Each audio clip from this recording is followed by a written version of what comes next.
इधर देखो बेटा,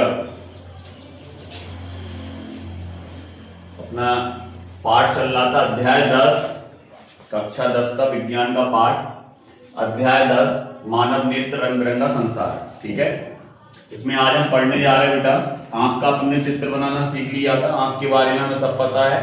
आंख में जो प्रतिबिंब बनता था वो कहाँ बनता था? रेटिना पर बनता था। आंख में एक लेंस होता था, उस लेंस का नाम था ओवियोत्तल लेंस, है ना, जिसके कारण हमें दूर की भी चीज दिखाई देती है और पास की, वो दोनों तरह का लेंस काम करता है। आ गया समझ में? अब यहाँ अगर हम बात करें कि उस लेंस में कोई खराबी आ जाए तो हमें दो प्रकार के हमारी आंखों में मेनली दोष उत्पन्न हो जाते हैं। वो दोष कौन कौन से हैं? एक होता है आपका दूरदृष्टि दोष और एक होता है निकट दृष्टि दोष। क्लियर?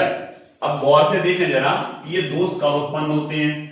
तो पहले हमें आंख का चित्र, उसने ये पूछ लिया, मान लो एक पेपर में पूछ लिया उसने कि दूरदृष्टि दोष किस कारण से होता है, उसके निवारण का उपाय क्या है, सचित्र समझाइए।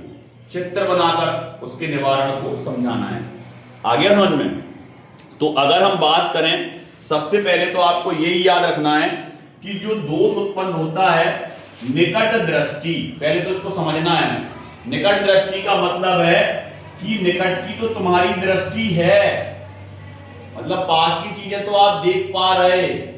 निकट दृष्टि तो दोष कायम है दूर की चीजें देखने में है। क्लियर? और यहां पर है दूर दृष्टि, मतलब दूर की चीजें तो हम देख पा रहे हैं, दूर की दृष्टि तो हमारी है, लेकिन दोष जो है वो पास की दृष्टि में है। तो निकट दृष्टि दोष आंख में वह दोष जिसमें हमें निकट की चीजें तो दिखाई देंगी लेकिन दूर की चीजें स्पष्ट दिखाई नहीं देंगी। इसमें दूर की चीजें तो दिखाई देंगी लेकिन निकट की चीज दिखाई नहीं देगी। अब हम बात करते हैं इनके चित्र कैसे बनाना है। तो देखो हमने 4 गोले खींच के रखे हैं, 2 इसके लिए, 2 इसके लिए।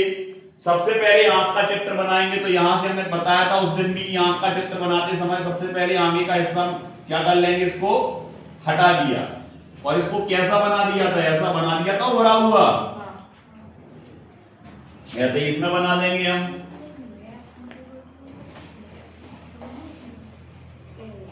ये बन गए। क्लियर? इसके अंदर यहां क्या था आपका? लेंस, बिल्कुल था सर लेंस, हमने ये लेंस बना दिया। इसके बीच में भी लेंस था, बिल्कुल था सर, ये लेंस बना दिया।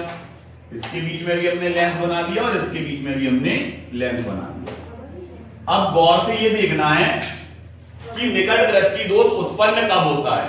तो निकट दृष्टि दोष तब उत्पन्न होता है कि जब हमारे जो प्रकाश की किरणें आ रही है सीधी रेखा में, उन प्रकाश की किरणें जब इस लेंस के अंदर से वो गुजरेंगी तो ये लेंस क्या करेगा? उन्हें एक बिंदु पर केंद्रित कर देगा। उन्हें केंद्रित कहां होना चाहिए? रेटिना पर, तब प्रतिबिंब स्पष्ट बनेगा। आ गया समझ में? अगर वो रेटिना पर केंद्रित नहीं कर रही, जो प्रकाश किरणें आ रही उनको, प्रकाश किरणों को अगर लेंस रेटिना पर केंद्रित नहीं कर पा रहा तो फिर दोष उत्पन्न हो जाएगा, वो चीज हमें स्पष्ट दिखाई नहीं देगी। तो निकट दृष्टि दोष में क्या होता है कि रेटिना के पहले ही वो केंद्रित हो जाती हैं किरणें। आ गया समझ में? मतलब ये प्रतिबिंब जो रेटिना पर बनना था, ये किरणें कहां एकत्रित हो गई? रेटिना से पहले ही एकत्रित हो गई, इसलिए ये हमें स्पष्ट दिखाई नहीं देगा। जबकि ये बनना कहां था? यहां। और एकत्रित कहां होंगी किरणें? रेटिना से पहले। जबकि एकत्रित केंद्रित कहां होनी थी? रेटिना पे। अब इसमें क्या होता है, जब हम पहले बिंदु बना दिया, तुम समझ गए तुरंत कि इसमें कहां बनेगा? इसमें बनेगा रेटिना के बाहर। तो यहां से जो प्रकाश की किरणें आएंगी, ये प्रकाश की किरणें जब इस लेंस से गुजरेंगी तो इसका प्रतिबिंब रेटिना के पीछे बनेगा और इसका रेटिना के आगे बनेगा। इसका रेटिना के पीछे बना, इसका रेटिना के आगे बना। क्लियर? तो निकट दृष्टि दोष में वो पूछ लेता है, वस्तुनिष्ठ में निकट दृष्टि दोष में रेटिना के आगे बनता है प्रतिबिंब या पीछे बनता है, तो उसमें, और इसमें पूछ लेता है वो दूरदृष्टि दोष में रेटिना के आगे बनता है या पीछे। तो हमें पता होना चाहिए कहां बनता है। क्लियर? अब होगा क्या, इसके लिए सर हमें कुछ विशेष प्रकार के लेंस इस्तेमाल करने होंगे। अब वो लेंस कौन कौन से हो सकते हैं? तो सर दो तरह के लेंस होते हैं, एक होता है सर उत्तल लेंस, इसका कार्य अलग है, और एक होता है सर अवतल लेंस, इसका कार्य अलग है। उत्तल लेंस क्या करता है बेटा कि जब प्रकाश किरणें इसके अंदर से गुजरती हैं तो ये उन्हें केंद्रित कर देता है, एक जगह पर केंद्रित कर देता है। और अवतल लेंस क्या करता है, अवतल लेंस का कार्य ये होता है सर कि जब इसमें से प्रकाश किरणें गुजरती हैं तो ये प्रकाश की किरणों को फैला देता है। क्या कर देता है बेटा, फैला देता है। तो इसका काम है फैलाना और इसका काम है उन्हें एक जगह पर केंद्रित कर देना। आ गया समझ में? अब गौर से देखें तो ये जो पीछे केंद्रित हो रही, अगर इसके लिए हम कोई ऐसा लेंस लगा दें जो और पहले इसको केंद्रित कर दे, मतलब ये यहां केंद्रित हो रही ना, तो अगर इसके लिए ये वाला लेंस लगा दें तो ये और पहले ही उसको सिकुड़ देगा। आ गया समझ में? उन किरणों को एक जगह पर केंद्रित कर देगा। तो इसके लिए जब दूरदृष्टि दोष की बात आती है तो हम जिस लेंस का इस्तेमाल करते हैं वो लेंस कौन सा लेंस कहलाता है बेटा, वो होता है आपका उत्तल लेंस। कौन सा? उत्तल। उत्तल का काम क्या होता है, इसमें से जब प्रकाश किरणें गुजरेंगी तो ये प्रकाश किरणों को पहले ही क्या कर देगा, केंद्रित कर देगा। आ गया समझ में? तो जो चीज पहले बाद में केंद्रित हो रही थी अब वो रेटिना पर ही केंद्रित हो जाएंगी। क्लियर? आ गया समझ में? तो इसने क्या किया, प्रकाश की किरणों को पहले ही सिकोड़ दिया। आ गया समझ में? या केंद्रित कर दिया, जिससे प्रतिबिंब कहां बन गया, रेटिना पर। तो एक चित्र ये बनना है और एक चित्र ये बनना है। इससे आपने क्या कर दिया, दूरदृष्टि दोष को दूर कर दिया। किस लेंस की सहायता से? आ जाता है पेपर में, दूरदृष्टि दोष को कौन सा लेंस दूर करता है, उत्तल। उत्तल। क्लियर? पहले बोल रहे ना दूर, लग गया, पहले उत्तल। इधर देखो, अब अवतल लेंस की बात करेगा। अवतल लेंस क्या करेगा, ये पहले, अब इन किरणों को क्या करना पड़ेगा, पहले सिकुड़ रही तो इन्हें क्या करना पड़ेगा, फैलाना पड़ेगा, क्योंकि जब ये फैलेंगी तब जाके ये पीछे एकत्रित हो पाएंगी कि नहीं। तो इनके लिए हम किस लेंस का इस्तेमाल करेंगे, अवतल। अवतल क्या करेगा, अवतल ये करेगा सर, अगर मान लो ये किरणें आई तो इन किरणों को क्या करेगा, ये पहले फैला देगा। आ गया समझ में? क्या करेगा, इन किरणों को फैला देगा। आ गया समझ में? और जब ये किरणें फैल जाएंगी, जब ये किरणें फैल जाएंगी फिर ये जो आगे केंद्रित हो रही थी अब वो कहां केंद्रित होंगी, रेटिना पर। आ गया समझ में?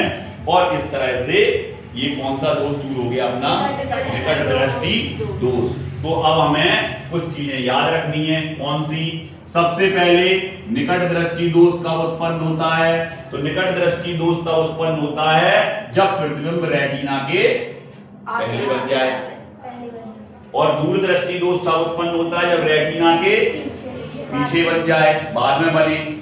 आ गया समझ में? इसके लिए हम किस लेंस का इस्तेमाल करते हैं, अवतल। इसके लिए किस लेंस का इस्तेमाल करते हैं दूर करने के लिए, उत्तल। इसमें निकट की चीजें तो दिखाई देती हैं लेकिन दूर की चीज दिखाई, इसमें दूर की चीज दिखाई देती है, निकट की चीज दिखाई। क्लियर? अब एक और होता है बेटा, एक और कौन सा दोष होता है जिसको बोलते हैं जरा दृष्टि दोष। कौन सा बेटा, जरा दृष्टि दोष। जरा दृष्टि दोष में क्या है, ये दोनों एक साथ दिखाई देते हैं, मतलब ये दोनों प्रकार के दोष हमें एक ही आंख में दिखाई देते हैं। मतलब ना तो हमें दूर की चीज स्पष्ट दिखाई देती है और ना हमें पास की चीज स्पष्ट दिखाई देती है। ऐसा वृद्ध लोगों में देखा जाता है जो बूढ़े हो जाते हैं।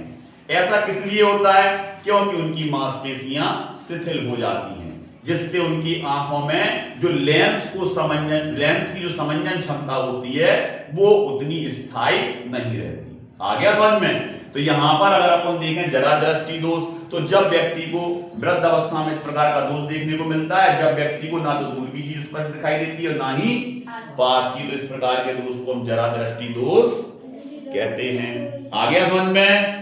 समझ गए कि नहीं? क्लियर? इसको नोट करो आप।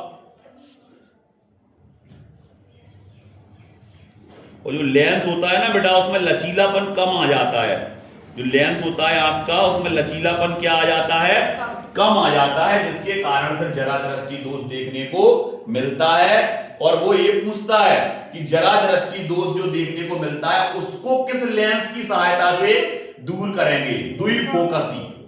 कौन से लेंस की द्वारा, द्विफोकसी। ध्यान रखना है, द्विफोकसी लेंस, इन दोनों लेंसों का सम्मिश्रण होता है, दोनों लेंसों को मिलाने पर ही वह लेंस बनता है। Clear, clear. तो कौन से लेंस का जरा दृष्टि दोष के लिए किस लेंस का इस्तेमाल करेंगे, द्विफोकसी। क्लियर।